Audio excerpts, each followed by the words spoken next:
Political news, sports news, crime news કે તમારા રાજ્યના સમાચાર, હવે દરેક ખબર પર રહેશે અમારી નજર. ગુજરાતનો સર્વશ્રેષ્ઠ ન્યૂઝ ચેનલ.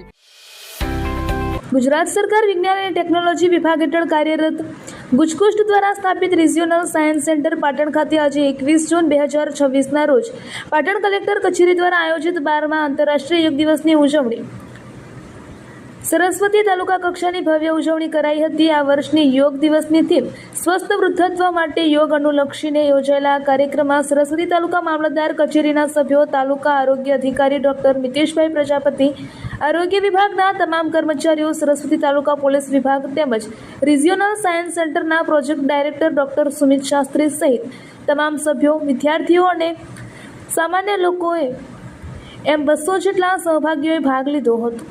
યોગ નિષ્ણાત શ્રીમતી અસ્મિતાબેન ભાટી અને શ્રીમતી કમળાબેન જોશીએ સહભાગીઓને યોગના મહત્વ અંગે માર્ગદર્શન આપ્યું હતું તેમજ વિવિધ યોગાસનો અને પ્રાણાયામોનું પ્રાયોગિક નિદર્શન કર્યું હતું.